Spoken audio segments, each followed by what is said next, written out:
どっちにしろ日本最悪ですから。別に来年再来年とね。だから、はいどうも、占い師の水森太陽です。今日も元気です。というわけで、今日はですね、10月占いと時事第3回目 ?4 回目ぐらいです。よろしくお願いいたします。はい、よろしくお願いいたします。はい、ということで、10月もですね、間もなく終わりに差し掛かろうというところでございます。最近めっきり寒くなってきましたんで。そうですね。はい、ジャケット着ました。はい。体調皆さんもお気をつけくださいということで、ございまして。さあ、そんな中で、ね、日本中、今はやっぱり、このニュースというのはね、もうあるんですけれども、はい、今回は4本ニュースをご用意いたしましたので、お届けしていこうと思います。よろしくお願いします。収録日はですね、10月の21日火曜日でございます。問題なくアップされていれば10月の23日、木曜日にアップされていると思います。では、一つ目でございます。まずは、ちょっと驚きのニュースからでございます。ディーン・フジオカさんが離婚を発表。イケメン。ね、で俳優でシンガーソングライターのディーン・フジオカさんがですね、18日までにご自身のファンクラブサイトを通じて、離婚を発表。サイトの中ではね、大切なご報告がありますと切り出して、私事ではございますが、この度妻と私は結婚生活に区切りをつける決断をいたしましたという報告が綴られていたということでございます。発表内容はね、サイトの方に載ってたんですけども、非常に奥様への熱い感謝のお気持ちが綴られていて、大変感謝をしていると、お互いのやっぱり生活のいろいろあったということで、今回その選択をされたと。なるほどね。はい、いうことでございました。今回のね、この報道を受けてですね、ファンの方などからは、離婚発表であるけども、きちんと奥様への感謝の気持ちが綴られていて、大変素敵ですね、というような、反響もございました。はい、さあ、そんなディーン・フジオカさんの、今後の運勢、どうなんだろうというところでございますが。なんか、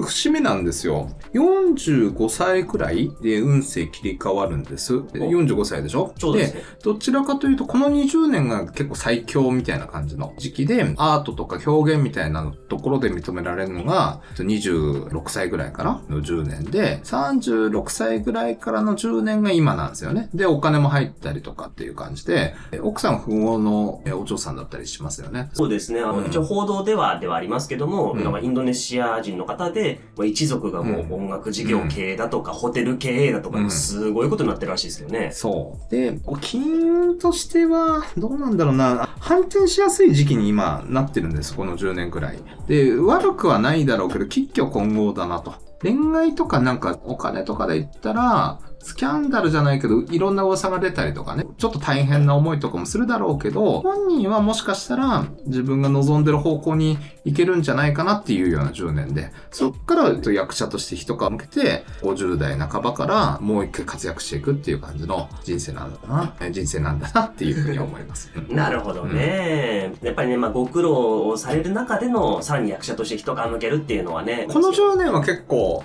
正念場じゃないかな、人生の中でもね、そんな感じかなと思います。ちっちゃい頃多分苦労してるんで、大丈夫じゃないですかね。なるほどね。はい、ということで、ございました。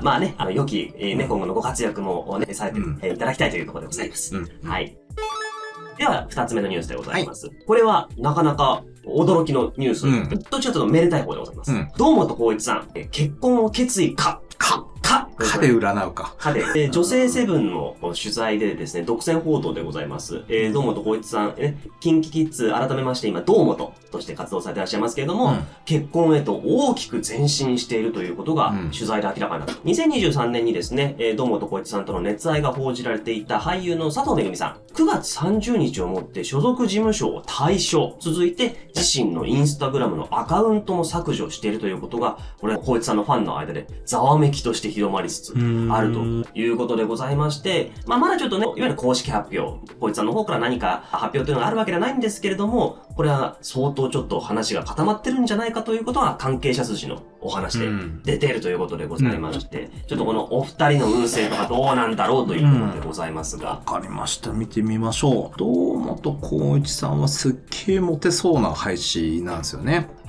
そりゃね。僕だから、占いの練習ほんとデビュー前とかにしてた時に占いの練習させてくださいみたいな感じで、女子高生が有名人で彼氏なんですみたいな設定で、友達も彼のこと好きだって言ってるんですけど、どっちも相性見てくださいみたいな、可愛い相談をね、してきたことがあって、もうわかんないから、なんか、芸人、すごいモテそうな芸人さんみたいな配置だよ、みたいに、これ本当に付き合ってる、だから相当モテる人だよ、みたいな感じには言ったんだけど、そんなことあったな、みたいに、名式見て思い出しました。本当に付き合ってたらとんでもないですね。そう。なんか懐かしいなっていう感じもあるんですけど、めっちゃモテ男で、2011年くらいからの10年っていうのは、2020年からか。今ですね。今っていうのは、そんなに運勢は良くないし、まあどちらかというと落ちてるタイミングだけど、本人の中では結婚とか決意しそうなタイミングだなっていうふうには見えると。なるほどね。だから逆に運勢で言ったら結構、そこじゃないけど結構下がってる最中じゃないかなっていうふうには思いますと。なるほどね。ご活躍はともかくとして、運勢としてはちょっとやっぱりどっか落ち着いちゃってる感じなんですね。そう、落ち着いちゃってるから、なんか逆にアイドルというかこういう人気商売の人って難しくて、いい時期になかなか結婚できない。キムタクさんくらいでいいじゃないの？確かにね。工藤静香さんとの結婚もね、衝撃でしたけどね。結構強引な感じだったでしょ？だから、なかなか全盛期に結婚しづらいけど、逆に今ちょっと落ちてる最中な感じに見えるので、まあ、ここしかないのかなっていう気はしますよと。なるほどね、そういう意味で言ったらね、周りからもね、落ち着いてる時期だからこそ、今だったらっていうね、祝福もきっとあるでしょうしね。そう。で、まあ、ご縁がありそうな人で、堂本さんの恋愛運的にはちょっと下がっちゃいそうな相性なんだけど、仕事運とかね。だけど、人気みたいなところじゃなくて、なんか責任感みたいなのを持って、例えば役者をやるとか、なんかそういうことで活躍するパワーはくれるような人じゃないかなっていう感じには見えると。なるほどね。もともとね、ショックの座長公演とかね、もうやってらっしゃいましたし、そういう方向にもしかしたら今後も進まれるとかあるかもしれないですね。なんか、まあ、役者としてどんどん評価されていくかとか、なんかそういう感じの流れもあるのかなっていう感じには思いますね。けど、まあだから、まあ成長し合えるようなご縁なんじゃないかなと。で、この人の今期は、この人もちょっと遅めなんだな。なるほどね。佐藤さんもね、40歳でしたっけ、今ね。まあ、いわゆる結婚適齢期なんて言われてる時期からすると、ちょっとね。そうだね。あれですけども。まあ、お子さんとか、仕事はこの人辞めそうな年で。なるほどね。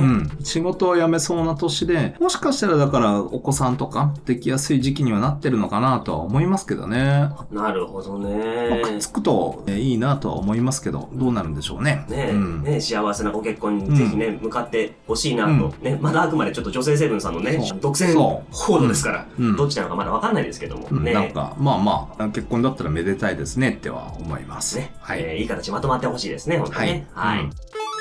さあ、続いて3つ目のニュースでございます。ここからは政治経済のニュースでございます。まずは経済でございます。日経平均、連日の最高値更新でございます。今日21日の日経平均株価は荒い値動きとなる中、取引時間中、そして、終値、ともに史上最高値更新して、今日の取引を終えております。午前中はですね、高市政権発足っていうのがありまして、一時700円以上上昇で、11時過ぎには5万円の大台に迫り、49,945円。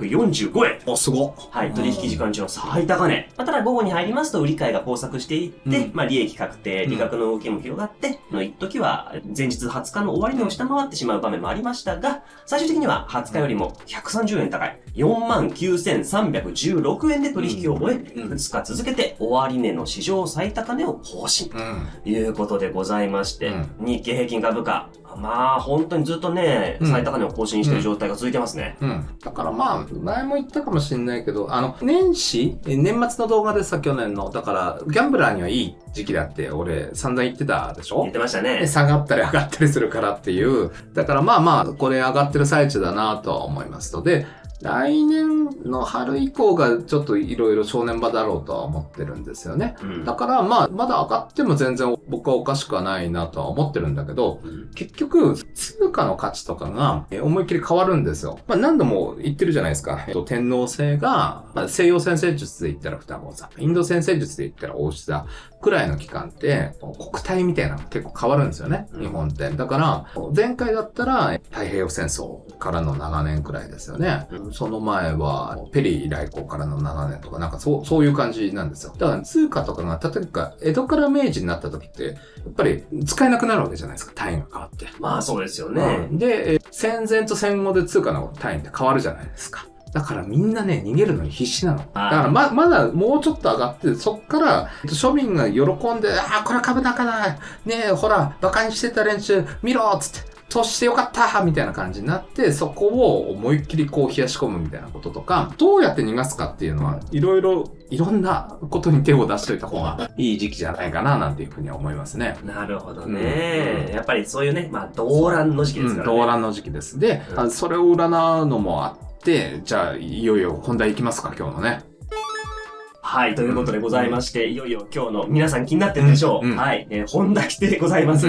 自民党高市早苗総裁がいよいよ首相選出されました。今日の21日のお話でございます。衆参両院の首相指名選挙で第104代首相に選出されました。女性の首相就任は憲政史上初めてのことでございます。首相指名に必要な過半数が233議席のところ、それを超える237票。これはおそらく無所属の議員が入れたのではないかと、はい、いうことでございまして、発表された瞬間は自民党の席からも、大きな声と拍手が起きて、高市氏はその瞬間目を閉じて喜びをかみしめるような様子だったという報道がなされておりました。はい、高市首相は、直ちにですね、組閣に着手しまして、皇居での首相任命式などを経て、自民と日本維新の会による連立政権を発足と。これも大きな話題になりましたね。公明党が離れて、国民民主が来るかと思いきや、維新が来たという、これもなかなか大きな話題になっておりました。なお、維新は閣僚には、ですね、閣僚は出さず、政策協定に基づいた政権運営に協力する閣外協力に留めると。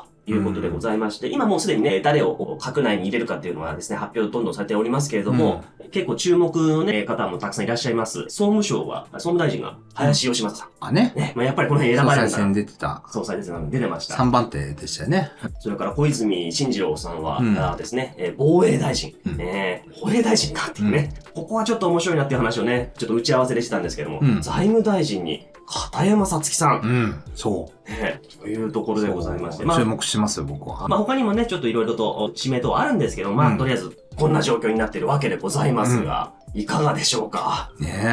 なんだろう、高市さんと進次郎さんが強かったんだけど、なんか変な出方だったじゃないですか。そうでしたね。神戸抜けんだ、こういうことかと思ったんですけど、女性初のっていうことでね、良かったなっては、そこは僕はいいんじゃないかなとは思っていますと。なかなかね、男性ばかりしかね、トップになってなかったんで、それ自体はいいことじゃないかなっていうふうに。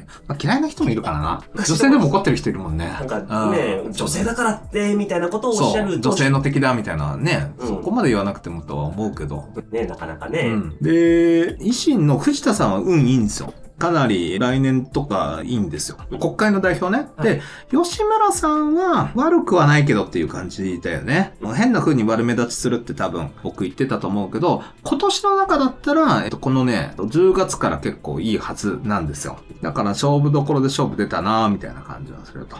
藤田さんはいいんじゃないかな。今だから流れはいいっていう感じで。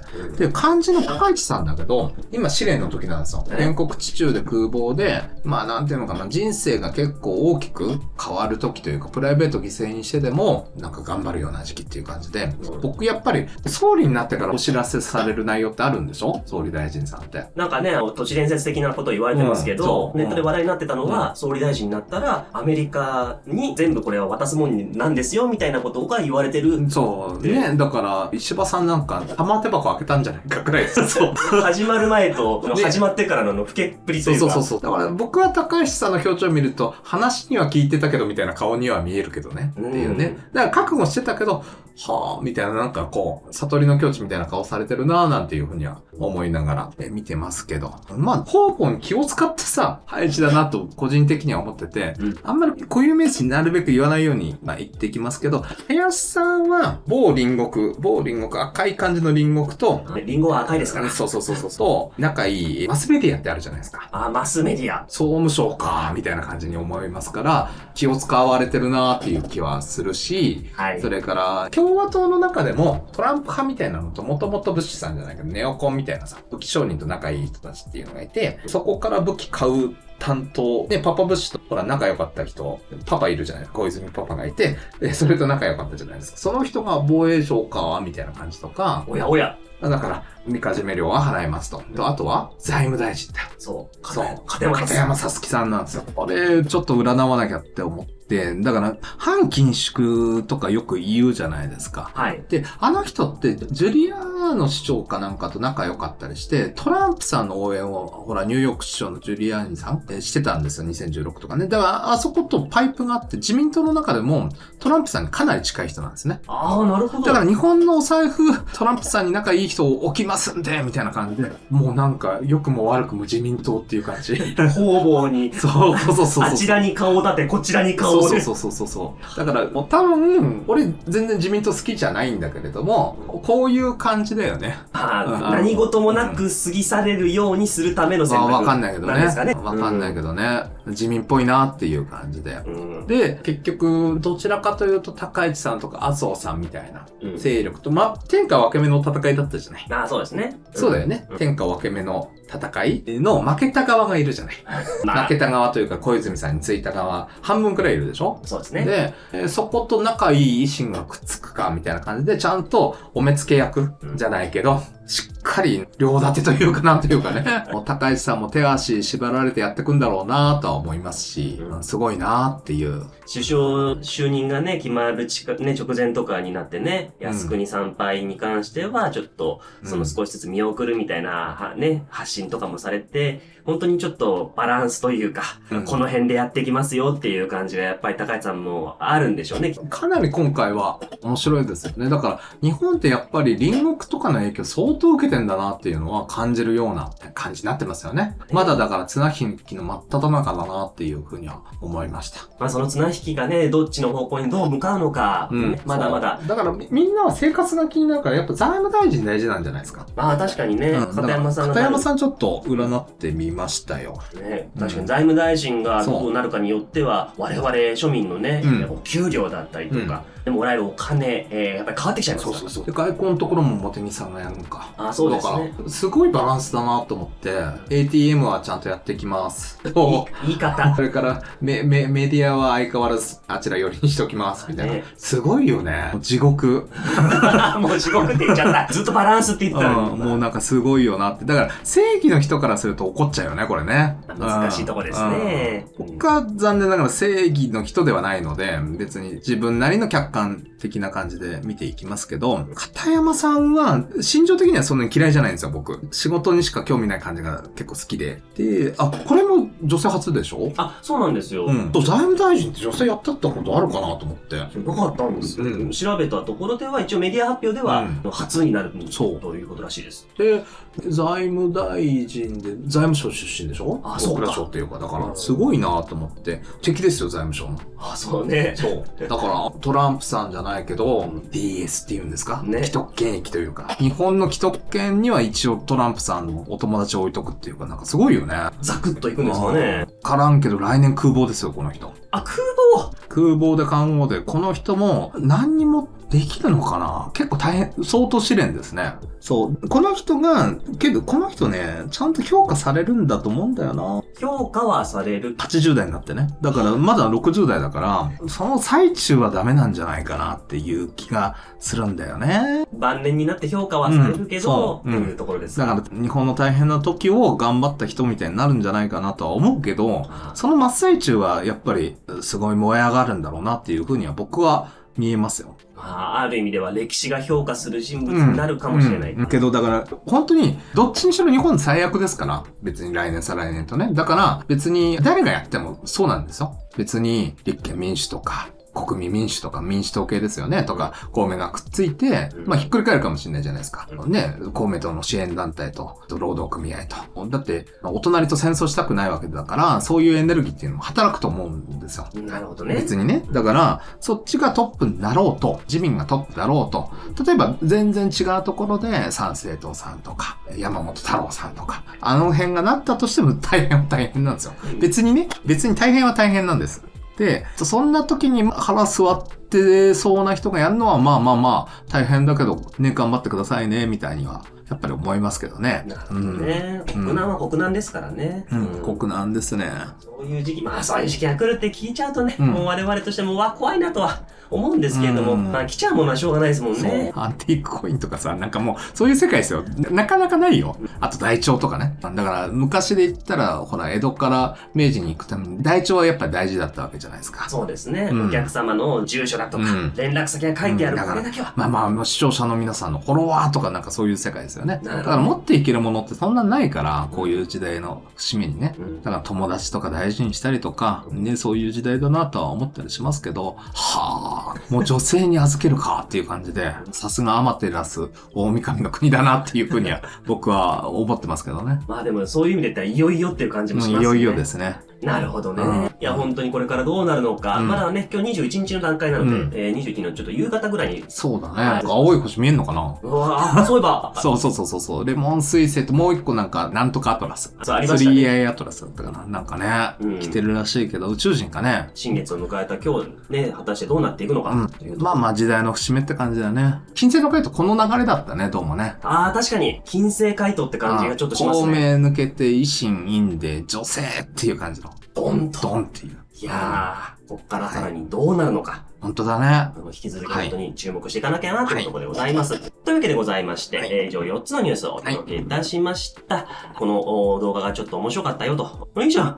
もういいんじゃないのと思っていただいた方、ぜひともよかったら高評価、チャンネル登録、そしてスマホから見てる方、ハイプ機能。そう、ハイプお願いしますよ、よかったら。ちょっとハイプ機能ね、出るときと出ないときちょっとあるみたいなんでね、なんかちょっと僕もその基準とかはまだちょっと調べてきれてないので、ちょっとわかんないんですけども、もし出ておりましたらば、おすすめお願いします。よろしくお願いします。人に見てもらいたいです。はい、ぜひぜひ割と大事なこともチラッと毎回言ってるつもりです。すいません。もしよかったらよろしくお願いします。お願いします。コメントくださることもね、いつもありがとうございます。ね、コメントの方もちゃんとね、水森さん目を通しておりまして、いいコメントにはきちんと返信をして、いいコメントにきちんとね、高評価、いいねを押しておりますので、よろしくお願いいたします。そもそもそんなに時事ネタとかやりたくなかったです。本当ですよ。こんな時代だからやってます。はい、すいません。よろしくお願いします。はい、というわけでございまして、来週はですね、いよいよ11月の予言会ということになりますので、そちらもお楽しみに。これもリスクがあってやりたくないんですけどやってます。よろしくお願いします。そしてその他2026年の運勢動画、こちらもどんどん上がっていきます。引き続きよろしくお願いします。というわけでございまして、また次回お会いいたしましょう。ありがとうございました。またね。